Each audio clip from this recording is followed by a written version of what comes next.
Jadi ini bicara ambil tanggung jawab supaya kebayangnya naik ke derajat di mata Allah Subhanahu wa taala. Ini kita bicara keimanan. Nah, apa yang Kang Dewa lakukan sehingga bisa semangat dan bangkit lagi gitu, gak kalah sama keadaan? Karena kan kebayang kan ditagih-tagih dan seterusnya gitu.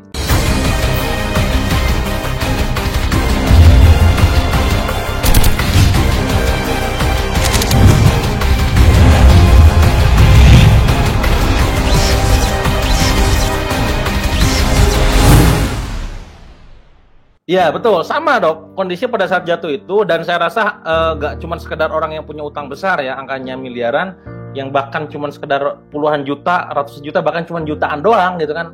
Semua orang yang punya utang pasti gelisah gitu kan. Ini sebuah apa ya, kepastian lah. Karena Rasulullah banyak mengatakan demikian. Bagaimana orang yang punya utang itu malamnya juga gak tenang, siangnya juga gak tenang gitu kan. Nah bahkan saya pribadi merasakan itu, dan bahkan lebih parah daripada itu, karena ancaman macam-macam ya. Ancaman nama baik disebar, dijelekan, dan itu sudah terjadi ya. Ancaman rumah mau dibakar gitu kan. Ancaman pokoknya mah di kemana-mana gak akan tenang, dan itu sudah terjadi. Jadi itu merupakan sebuah kepastian bagi mereka yang punya utang. Nah, karena ini merupakan sebuah kepastian, maka kita tidak bisa mengubah yang kepastian ini gitu. Yang kita ubah adalah respon kita dong. Nah, makanya yang saya lakukan ketika itu, oke, gimana nih supaya saya ini kuat dalam menjalani ini dan meresponnya dengan tepat. Nah, saya ini lagi-lagi bersyukur banget gitu kan.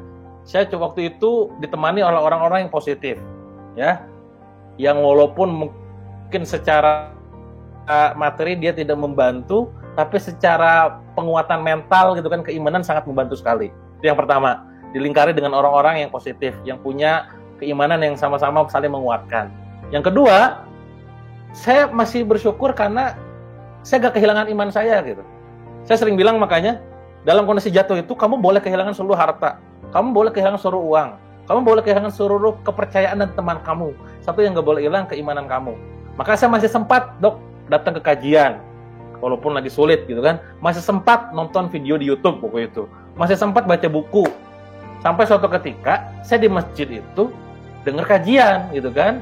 Dia ngomong si ustadz ini, kalau misalkan kita sekarang ini udah bekerja keras, banting tulang pagi siang malam gitu kan, tapi kondisinya masih kayak gitu-gitu aja, bisa jadi ada dosa yang ada dalam diri kita. Di situ langsung saya makjeleb.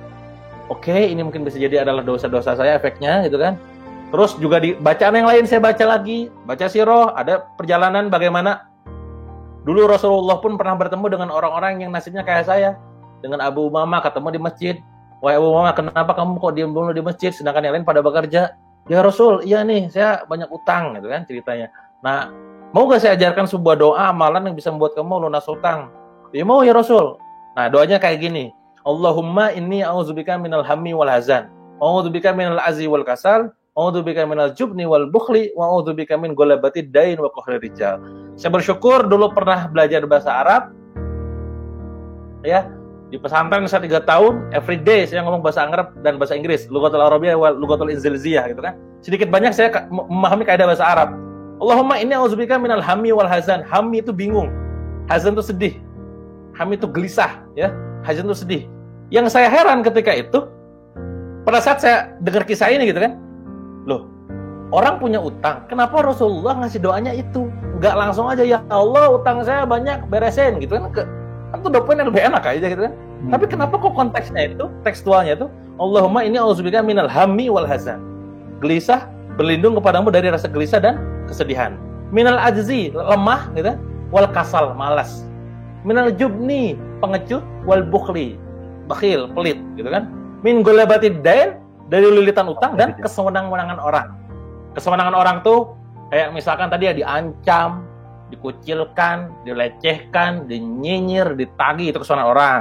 Lilitan utang udah jelas gitu kan. Minal hammi, gelisah udah jelas ya, serba salah ya, posting status di Facebook takut ada yang komen nagih gitu kan.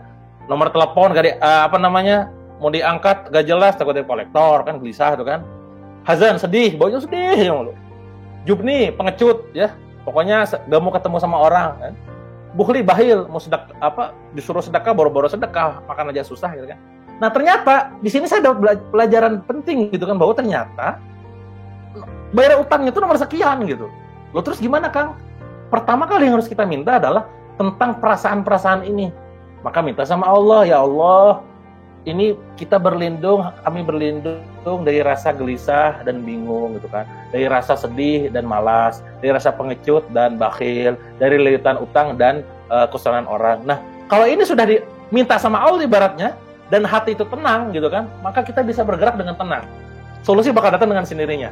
Nah, biasanya orang pada saat fokus tertimpa hutang misalkan, dia tuh terlalu fokus ke solusinya. Nah, ini yang jadi masalah, kayak benar. Ini kayak benar nih kan.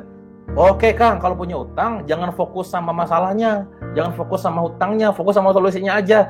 Dipikir-pikir kayak benar, gitu kan. Tapi kalau dipikir lebih dalam lagi, ini rada ada yang keliru. Maka yang pertama kali pada saat punya utang itu bukan fokus ke solusinya, tapi fokuslah pada orang, pada sesuatu, pada zat gitu kan, yang memberi solusinya, itu kepada Allah gitu kan. Nah, ini minta dulu sama Allah, ya Allah, ini perasaan ini milik Engkau semua, diciptakan karena Engkau dan segala macamnya, maka hamba berlindung dari semua perasaan itu. Semoga nanti bisa berpikir jernih. Nah, solusi datang, utang selesai gitu. Nah, itu yang saya pelajari pada saat saya beresin utang. Dan 2 kali saya udah beres, alhamdulillah tuh. Waktu pertama juga kayak gitu. Walaupun waktu dulu nggak terlalu kayak tekanannya nggak terlalu besar ya, cuma 40 jutaan, dan beberapa orang juga terlalu sadis gitu kan. Terima kasih Anda telah menonton video ini, dan semoga Anda semua mendapatkan manfaat yang banyak dari apa yang sudah saya bahas. Jangan lupa subscribe, like, comment, and share, dan aktifkan tanda notifikasinya agar setiap video yang saya buat Anda bisa nonton terus. Dan kalau Anda punya pertanyaan, tulis di kolom komen.